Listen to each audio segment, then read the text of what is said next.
Welcome to Marvelous Disney, the podcast that discusses the most recent doings at one of the more dynamic divisions of the Walt Disney Company, which is, of course, Marvel Entertainment. This is entertainment writer Jim Hill, and my co-host, the amazing Aaron Adams, and I are recording this week's episode on Wednesday, July 28th, 2021. Big news for this week is that on Monday this week, July 26th, principal photography got underway on Ant-Man and the Wasp: Quantumania. And of course, what's significant about this Peyton Reed movie is it's the one that the last episode of Loki effectively teed up. This is where we actually get to meet the big bad that will be driving the direction of the MCU for its next few phases, and that's going to be Jonathan Majors' version of Kang. So I know that you've already watched the most recent Avengers Assembled, which showed the behind the scenes on the recently wrapped Loki series. I'm just kind of fascinated about what they revealed about Jonathan Major, when he came into the show. Like, literally, he just walked in for the last week of the show. I mean, when you're talented like that, you can just walk in and just blow up a set with your acting and just walk out and everyone goes, what the hell just happened? That was amazing. That's what I particularly enjoyed about Tom Hiddleston, who was also the narrator of this particular Avengers Assembled. Uh-huh. But at one point, they interviewed him on the set, and he was just talking about how fascinating it was to watch Major sort of create, He Who Remained. For some reason, I just imagine Tom Hiddleston staring slack-jawed as he's watching the acting happen, and it's time for him to do a line. He just spaced out like, what, me? Huh? Oh, God. I was just watching. That was fascinating. Please do it again. I promise I won't forget my line. And in return, I'm sure the newcomers to that cast probably do the same thing when Tom breaks into Loki. You just kind of sit there and are transfixed on that amazing performance we've been loving for 10 years plus now. He was hired when he was 29. He's now 40. He's been 6 films, 11 years. He's just getting started. Well, I'll tell you what, folks. We will talk more about Avengers Assembled as part of the feature portion of today's podcast, which will come after the news segment. And news portion of today's episode of Marvelous Disney is being brought to you by Storybook Destinations, trusted travel partner of the Jim Hill Media Podcast Network. For a worry-free travel experience, please book online at StorybookDestinations.com. This past week, out ahead of the Wednesday, August 11th debut of Marvel What If. And again, that's the animated series that'll be debuting on Disney+. We learned that Marvel Studios will be stepping up its overall commitment to animation. There was an interview that got published in Variety. Victoria Alonso, who is Marvel's Executive Vice President of Film Production, revealed that we're going to have our animation branch and mini studio. There will be a lot more to come as well. We're super excited about animation. Mini studio? What's a mini studio? Well, see, that's... What do they do? Pickup shots, B-roll? The unimportant stuff? It sounds very, derogatory towards the studio. It's the stuff that proper Marvel studios don't have time for. What's further confusing here is Marvel, up until just recently, actually had its very own, it literally is called Marvel Animation Studios. And they're the folks who did all the animated series, all the home premiere, all the shorts. Whereas Marvel What If is actually produced by 2 very different studios, Squeeze in Quebec City, as well as Flying Bark Productions, which is based in Sydney, Australia. And there was a reorg of Marvel back in 2019, and in fact, the gentleman who was in charge of animation at Marvel at that time, a very talented guy, Court Lane, he left the company, and so I honestly don't know what to tell you, Aaron. So far, it all looks like these are changes for the better, just on a visual level, because over the years, I've never been impressed with Marvel animation. Almost never. I mean, the Spider-Man cartoons have always been great, but they've put out some of the movies, on DVD over the years, and I just was never impressed with a lot of the animation work that came out of Marvel. Always seemed to love DC for some strange reason, but when it came to Marvel, it always felt lacking, and I felt that was such a shame because you've got all these wonderful artists that work there. Why is your animation such? And when I see What If, it looks like a completely different thing from a completely different company. It doesn't look like it has the Marvel animation thumbprint on it. And I'm good with that. I'm very happy. It looks like a giant leap forward from what they used to do. And if that means that you had to shutter one animation studio and do two in two different places, okay, it seems to be working. I have to wonder, though, that what role did Spider-Man Into the Spider-Verse Well, that was play Sony. Well, I know, but think about, the impact that like what on the decision of how Marvel handled their animation? Yeah. Oh, sure, yeah, absolutely. I mean, if anything makes huge noticeable money in a box office, everybody looks at that thing, points to it, and says the word trend, and then they try and hop on it. Okay, so you look at What If, you look at the look of it, and you can maybe draw a line between the decision making, like, all right, we need a different look. We need to do something different from Into the Spider-Verse to What If. But 6 days before What If shows up on Disney Plus, Spidey and His Amazing Friends shows up on Disney Junior. And this is strictly corporate animation here, Aaron. I mean, this is the very first Marvel series that's developed and aimed specifically at the preschool audience. This is candy cigarettes, kids. Well, no, that's it exactly. It's part of the cradle to grave notion of let's introduce them to the characters and let's keep them involved with these characters, up until the point that the wallet slips out of their cold hand. Yeah. I'm a little confused when we have Victoria talking about this new initiative, and yet here we have Spidey and His Amazing Friend showing up. I mean, maybe it's a legacy thing. Maybe it was completed with the previous animation team. Sure, but yeah. We'll do some more poking at that. I also believe that there's a few different trenches that things could go down in, because that is, like you said, that's aimed at children. That is not part of the Marvel Cinematic Universe, then, is it? Not really. No, I mean, it's not like we're expecting Grandma Jones to go, hey, I really like what's going on in the MCU. Hook me up with some of that Spider-Man and His Amazing Friends made for 4-year-olds, because that's what I need now. Marvel What If has a cinematic look to it still. You know what I mean? Like, there are camera movements and there's flash and sizzle on that reel. And that is maybe our primer for the multiverse, so they can do What If and episode by episode, and then in the MCU they can drop you into a moment in that episode, and they don't need to explain it, so it saves some time. But the Spider-Man and His Amazing Friends, that's just to get the kids hooked young. So if you divide what is what, like, this is for young kids, this is a animated series that is just for this younger demographic, but it's not MC related. It's to get them hooked, or it's to keep them entertained, or it's educational. But then you got What If that could be part of the MCU, and it's like, okay, that has to be handled by this studio because it's properly part of the MCU still, kind of, sort of. Right? Maybe? Yeah, no. I mean, I guess my problem is, as part of my job, I read all of the entertainment trades and try to stay on top of what people are saying and how they're saying it. And just sometimes it's like, okay, I get what you're saying about What If. I'm having a little trouble when you explain what you're doing with animation, explaining where Spidey and His Amazing Friends fits in there. But at the same time, I mean, I have to tell you, just this past week, there were those stories out there about, oh my God, Black Widow is a disaster because box office during its second weekend fell off by 67%. And that's all Disney's fault because, they made the decision that they were going to put it into theaters as well as do the premium access thing on Disney Plus. And the thing that drove me absolutely crazy was that the previous weekend was the second weekend for F9. And F9, arguably the most profitable film franchise for NBC Universal, had the exact same percentage fall off, 67% in ticket sales for weekend 2. And there were no stories about, NBC, Universal has screwed up their most profitable film franchise. Seriously, this past Saturday, the Wall Street Journal, of all places, had a featured piece about, this does not bode well for what Disney's doing, for the next phase of the MCU. Were these numbers for the weekend, was this the opening of the Olympics happen at the same time by any chance?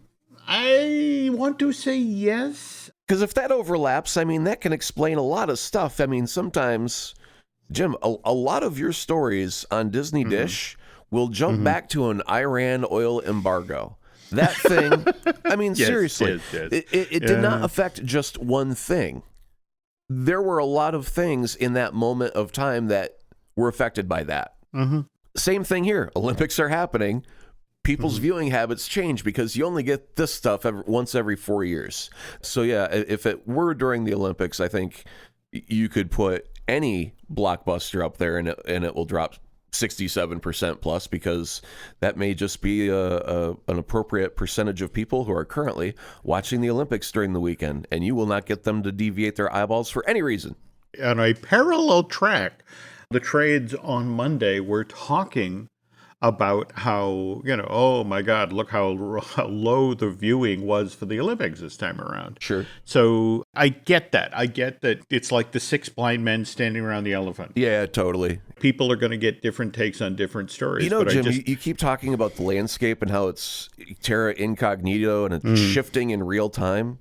You should start tracking what these seismic changes are and the dates, and you can be the keeper, have the record book of the changes, because this may just be what life is after COVID. We don't know it yet. Just yesterday, the CDC issued new guidance in regard to, well, maybe we do need to go back to wearing masks indoors, especially in areas of the country that are experiencing these flares up with the Delta variant or the Lambda variant. Yeah. And that also is impacting what's going on with exhibition, with these movie theaters around the country. That this Friday, the Jungle Cruise movie opens up, and it's gotten spectacular reviews. Everyone's making comparisons to it's kind of like Pirates: Curse of the Black Pearl. And Nancy and I, once again, were doing so do we really want to go to a movie theater to see this? And don't get me wrong, I want to go to a movie theater and see this. I want to see it at a big screen. I want to hold a soda. I want to have a popcorn. But at the same time, it's the notion of, well, okay, but how much am I going to spend on gas to get to the theater? How much am I going to spend on popcorn? How much am I going to spend on tickets? And I start to work the numbers, and it's like, okay, for $30, I then own this movie. I pay my premium access fee, which means I can watch it as many times as I want at home. And if this is the next Pirates of the Caribbean, chances are I'm going to want to watch it at least twice, possibly 3 times, because as part of my job, I'm going to have to write about the Easter eggs. So going to the theater and only seeing it once. See, you've encountered new math. You didn't have this equation before. Before it was just $30 plus theater equals good time. Yeah, now it's $20 plus theater or $30 plus home equals same good time minus big screen. And if you were to supplement, and you've got a couple variables you're missing. You're missing your big screen, you're missing your audience experience, and then you can replace very easily soda and popcorn at home. That's not an issue. So if you get a bigger TV or a projector, boom, bigger screen covered, invite some friends over, you've got audience experience also covered. There's not a whole lot of things preventing us, and big screens have been dropping in price dramatically over the years. So there's not a lot preventing us from having that theater-like experience. And so the math equation is change, and I think that the only thing that can alter us, get us to move, is the theaters have to drop their price on the experience or the popcorn. Oof. And knowing how much the studios are expecting, especially from these blockbusters, how big a chunk of the ticket sales they'll take for opening weekend. Yeah.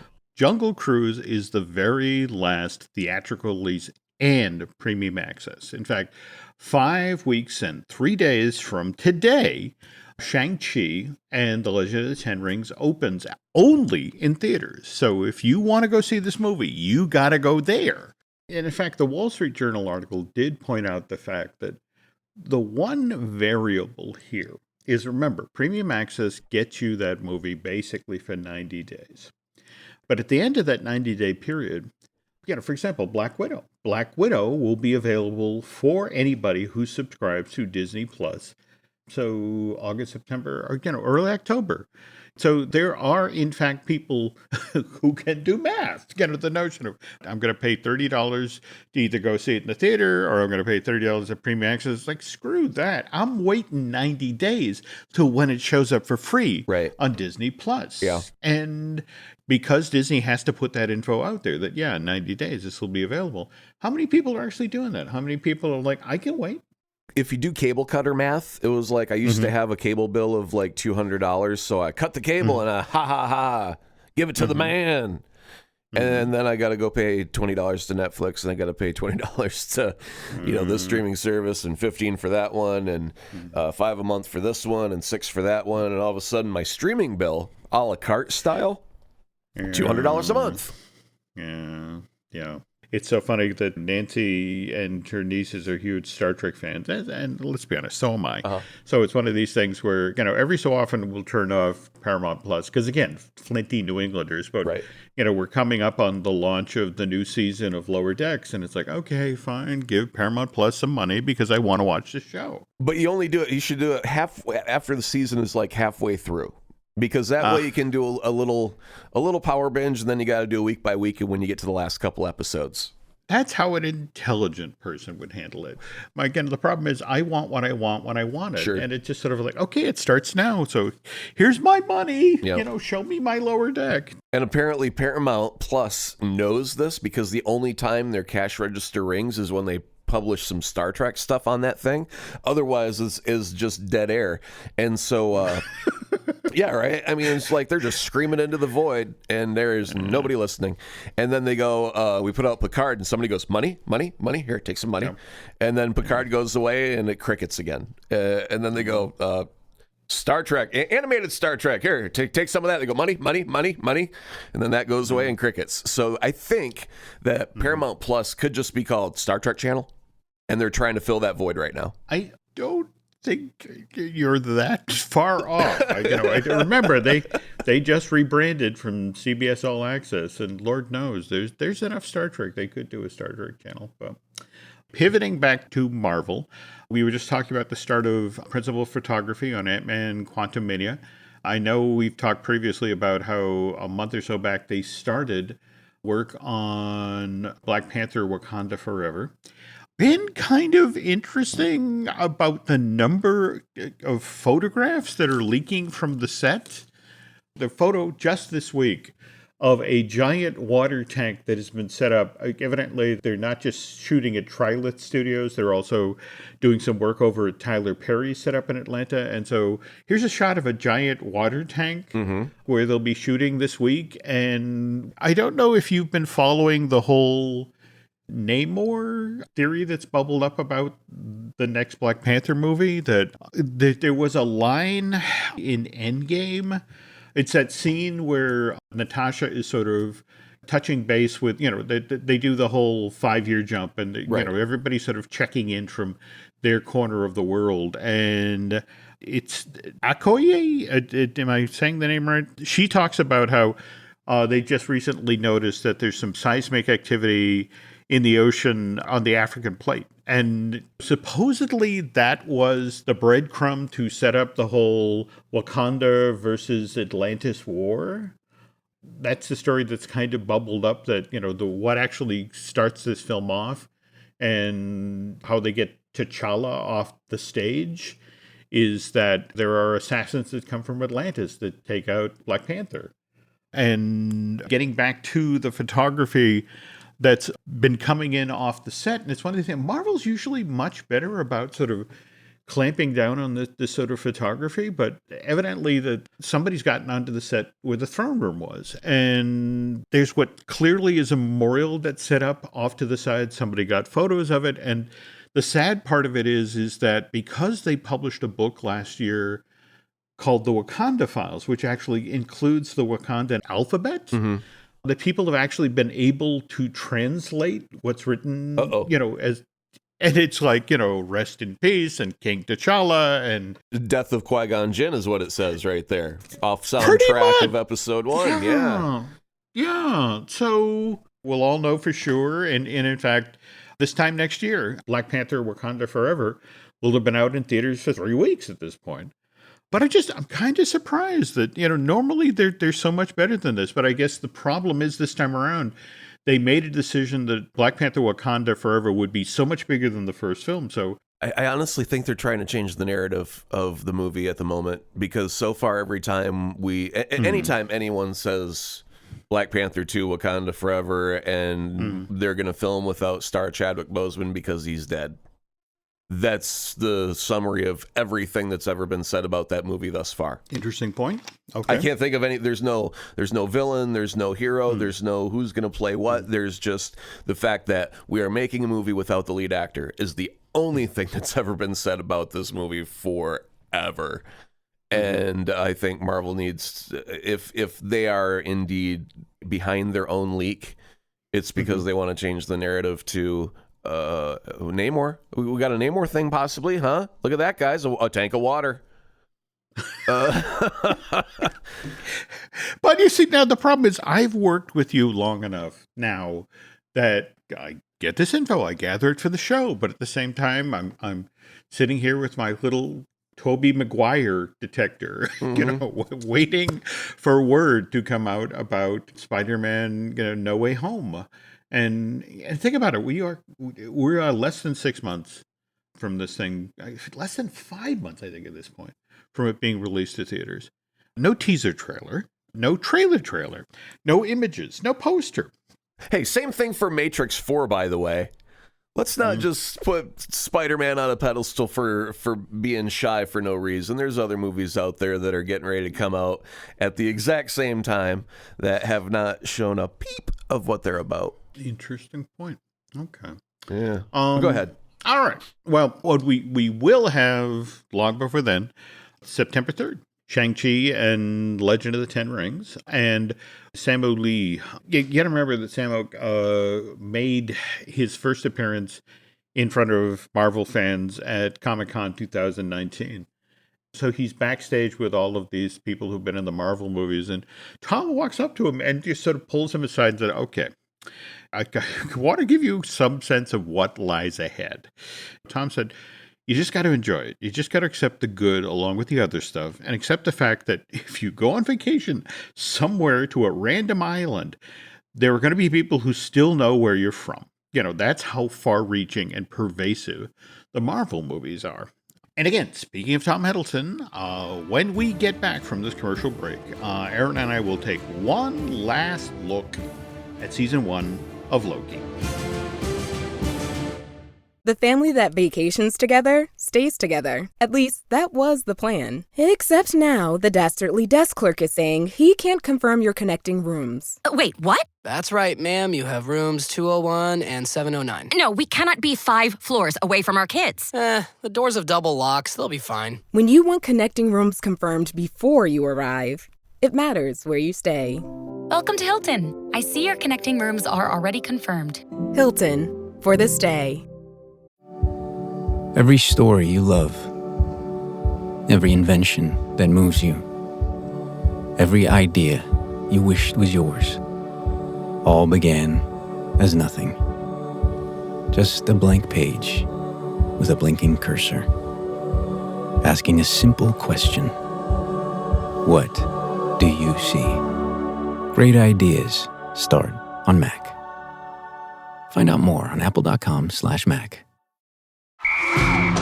All right, listen up, nacho chips. Quiet down, crispy potatoes. This is the moment Velveeta's been preparing you for, and you're not about to crack under pressure. Today's the day to go all in on the drip. Velveeta's Heat and Eat Queso is the MVP of any game day spread, so stick by them, and you'll be golden. Now get out there and make delicious history. No tailgate party is complete without Velveeta. Before we get to our deep dive on season 1 of Loki, which again, thanks to the nice folks who put together that Avengers Assembled thing, Aaron, you had noticed a series of car commercials that were kind of interesting for what, the Hyundai Tucson? Yeah, well, at first I thought it was a Disney Plus commercial because it had Tom Hiddleston escaping with the Tesseract, and then he jumps into It was a Tucson. See, this is why it's a really bad car commercial, as you pointed out earlier, Jim, is because we didn't know. No, we had to go look for the actual ad to figure which car, Tom Hiddleston got into. Yeah. And yeah, you're right. And by the way, it would have been a much better commercial if he would have got away in a Ford Escape. Yes. Okay. All right. Anyway, all right, I can get behind that. All right. So, and then all of a sudden, Captain America or Falcon America, American Falcon, jumps on the scene. Was he even American at that point, or was he just still Falcon? I think he was American Falcon. I think he's wearing the new outfit. Yeah. I don't know what we call him yet, so he's just American Falcon right now. He's an amalgam of the two. And he kind of rolls across the hood or something and does a stunt and says something falcony. And then Wanda shows up and get this. She looked like she was like from the 50s or something. It was crazy. And then it all went to color like it was a Wizard of Oz and apparently that was a car commercial. But you were pointing out to further muddy the water.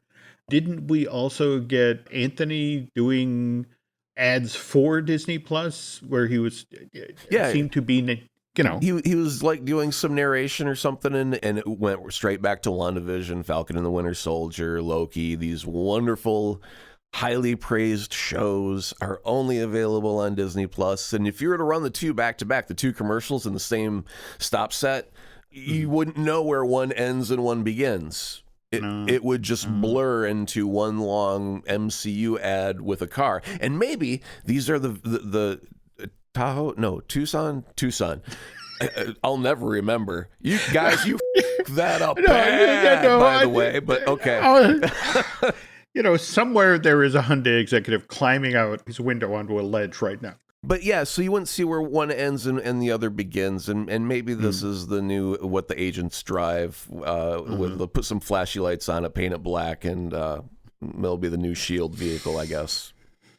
Interesting, but yeah, I again, don't get me wrong, they were fun little vignettes, but as things to actually sell cars, I don't think they worked. No. But the other thing about it, Jim, is, and this is why it's so tragically bad, is that vehicles are not impulse buys for us as individuals, right? Your vehicle breaks down after like a decade or so, or maybe even if you're lucky, 2 decades of use. So it's not like I'm going to see a commercial for that particular vehicle I can't remember the name of with Marvel people next to it and go, oh, got to get me one of them because Scarlet Witch was next to it for a minute. It's going to be determined on what I need at the time. But what they're trying to do in a commercial, because they're not impulse buys, is they're trying to create a long-term relationship with you of, hey, remember our name. And that's why they've freaking tragically failed so bad as I can't remember their name no matter how many times you tell me, because I want to say Tahoe, Tucson. I know it starts with a T, and that's as far as I can get. There we go. Yeah. And so they're the need of that commercial, what they're trying to do, plant that seed so it grows into a tree 10 years later, failed miserably. But okay, moving on. But Disney, at least Disney corporate, thinks that Loki was a pop culture smash hit. And they have proof of it in that if you go to DCA now, from the very week that Loki debuted, the far off June 9th of this year, that episode 1 drops. But that very same day, if you went to the Avengers campus at DCA, they actually had Loki in his TVA jumpsuit. In fact, he had a security detail, 2 of the hunters sort of watching over him, making sure he didn't wander away. But each week of the show, they had a different variant. I want to say when episode 5 aired, and I really wish I'd seen this one in person, but they had President Loki. What Disney has noticed over the 6-week run of the show is now, whenever the walk around Loki comes out, the teenage girls scream as if he's a beetle. Sure. The show became that hot, and so on so many people's radar, it's like, oh my God, it's the teenage boy dressed as Loki. Well, the girls love a bad boy. He's so mischievous, but he's got those cheekbones, those angelic cheekbones, baby. I mean, he's just, a good-looking guy, and he still looks young as heck. And he always gets away with it. So, I mean, sure, why wouldn't the girls fall for that? What's kind of interesting about Loki ending up on Disney Plus is a limited series, because in a weird sort of way, if you think about television, if you think about, for example, Don Draper from Mad Men, or for that matter, the title character of Dexter, which, by the way, I'm sure you've seen the ads, Yeah, he's coming back. Yeah.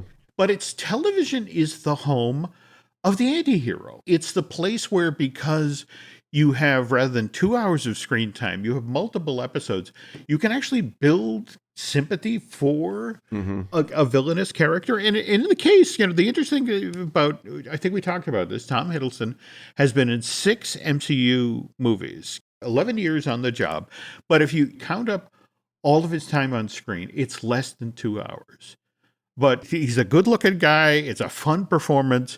And people have grown fond. And also, over the course of the MCU films, Loki did sort of kind of redeem himself. Sure. Though what's kind of interesting is, again, Hiddleston tells the story about how out ahead of shooting Infinity Wars, Kevin Feige gave him a call and said, well, we're going to start the movie off in a dramatic way. And Thanos effectively strangles Loki right after he gets the Tesseract. I like to think he breaks his neck in the process. Okay. That's okay. If he can hold his breath, but a good old-fashioned neck snap, that's pretty final.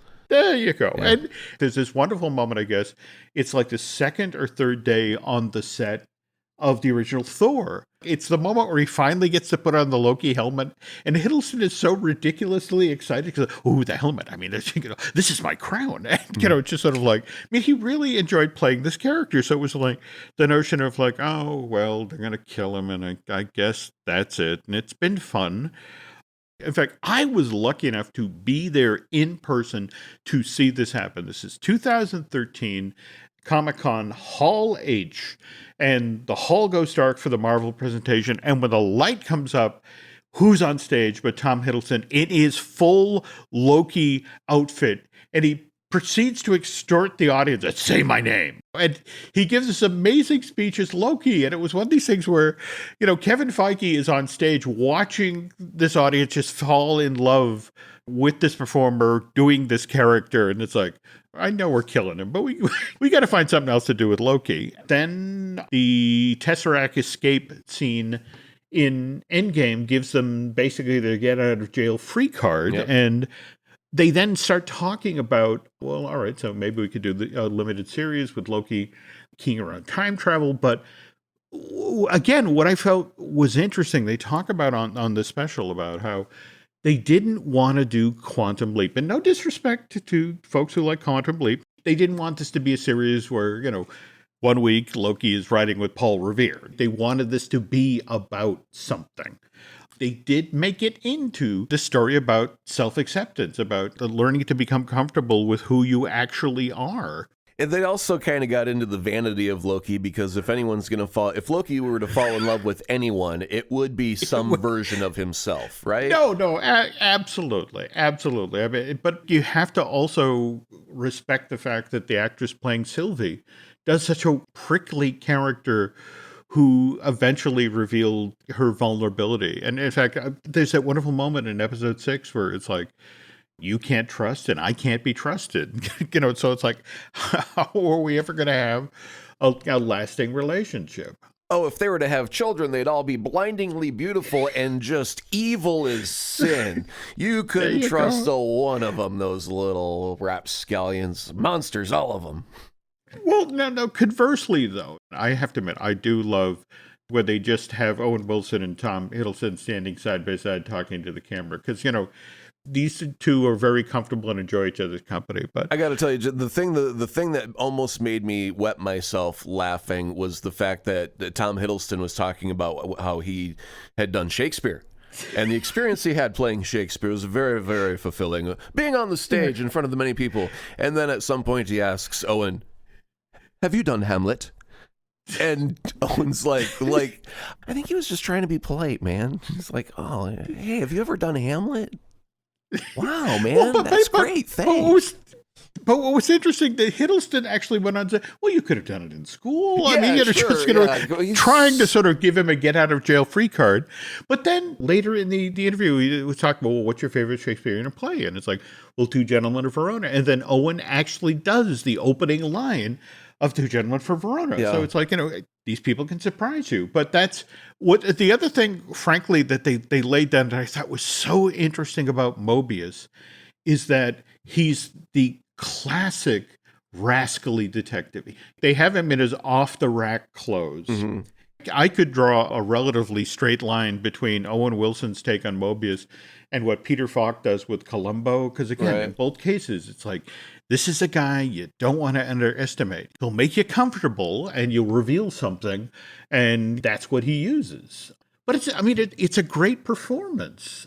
But at the same time, they drill down into talking about, for example, the aesthetic choices for the TVA, how the design of this bureaucracy is Beetlejuice meets Terry Gilliam's Brazil with just a sprinkling of Albert Brooks's Defending Your Life folded in there. And I think the production designer was talking about the fact that when you looked at the desks, you were supposed to see where the stains from the coffee cups were, because that was this world. And conversely, when you had the scene in Revsinger's office, to the effect that she was after Owen Wilson, use a coaster. In here, it's special. In here, it looks nice. I so enjoyed this pop of the hood, them digging down into the show. And the sequence on Shura, the planet where the asteroid is crashing down and all that. Would you have ever put together that sequence that was shot in the city as they're fighting their way to the rocket was one of the largest sets they'd ever built for a Marvel thing? I don't know about biggest, because I'm not, usually thinking about tape measure of how big is the throne room of Asgard versus a set elsewhere. So I wouldn't have been surprised by it being the biggest, but again, I'm not emotionally moved by the size of sets. I mean, I've seen, some really grand things over the years of watching movies, and it's just the artistry that goes into making this stuff is more the fascinating than the size. It's just like, sure, you can make it big, but can you make it look good? And the thing that I'm interested in is like the details of how do you make an alien world, like a Star Wars market where these critters are in a cage for meat to be sold as food, not as pet. Right? There's a difference between the two. And how do you tell? Because one is roasting on a spit right next to the one in the cage that you're looking at. And now I know very clearly what these animals are used for. So you got to have aliens so it's unfamiliar, but you have to have some sense of what the heck is the place that you're in. So there has to be some sort of familiar.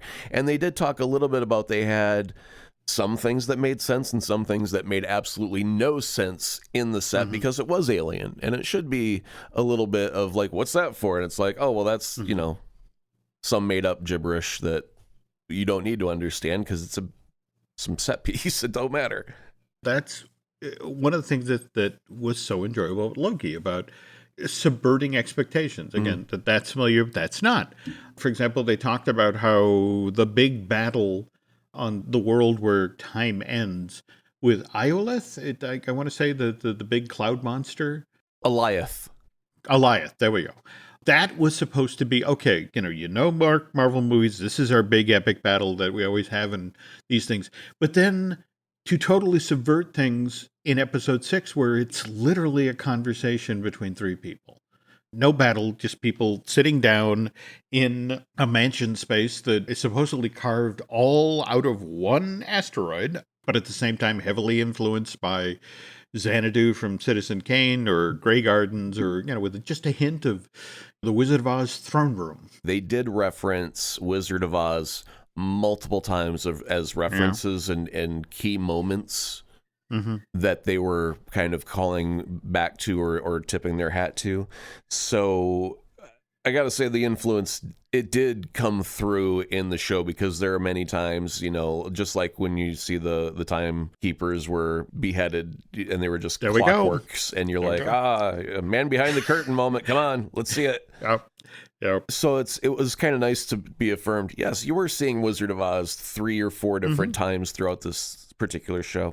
But at the same time, when you finally met the wizard, for example, when you finally meet Frank Morgan in The Wizard of Oz, it's fairly obvious this is a man from Kansas, a charlatan, a carnival huckster who's been running a con the whole time. Whereas, we finally get to meet he who remains, They talked about how they actually used his costume design to kind of throw you off, because each individual piece of clothing that he was wearing was from a different era. For example, I guess he was wearing a Victorian cloak around his shoulders, but if you Right. look down to his feet, he's got sandals from Rome. This is a guy who literally has lived forever. And again, a real credit to the team who handled costumes for Loki. I'm blanking the name of the actress who played Sylvie, but she was talking about the fact that they created this beautiful outfit that was easy to fight in, but there's also a video of her back in her trailer who said, what's really great about this outfit is that I have, just prior to making Loki, she had given birth. And so she had, her little child in the trailer. And so this Loki-like costume that had been reinterpreted to be female, in addition to being easy to fight in, was also easy to breastfeed in. There was Did they have a little easy access pouch area there? Yes, cool. Yeah, and it's just sort of like, I love that they did that to accommodate her. Yeah, absolutely. I mean, you hear about all the actors many times as soon as they ask, a reporter asks them about, hey, what's it like to be in the Batman suit? I wish they had an easier way to go pee. Takes like 5 hours just to take one pee. Yes. Now, at the end, I gotta tell you, John Alois sent me a thing on Twitter that was borderline fascinating. I don't think it's an intentional thing that Marvel did, but boy, is it slick, because the end of Loki and the end of WandaVision line up in a most peculiar way, and I just sent you a link to it on Twitter. If you check your direct messages, you'll find it there, and you can click on the link and see it. But what it is, it's a side-by-side video. You know how Dark Side of the Moon and Wizard of Oz sync up in that weird sort of way? Coincidentally, by the way. Same thing, okay? Same thing is you start both tracks at the same time and at the same minute mark. And this is the showdown where we are now dealing with, it's not really Kang, it's the One Who Remains would be the proper name of that version of the character. And you remember that instant where things are getting kind of weird, and he goes, this is the instant where anything could happen. I knew everything up until this moment. Yeah. Okay. In WandaVision, if you're playing it at the same time, this is where she's having her fight with Agatha. And Agatha says something along the lines of, you don't know what you've done. And it's like these two things line up, and there's a sound that it gets louder and louder and louder, and then it stops. And it's kind of like also where I want to say the One Who Remains like drops a pencil, and the pencil lands as the sound stops in WandaVision, and the two are coincidentally timed perfectly.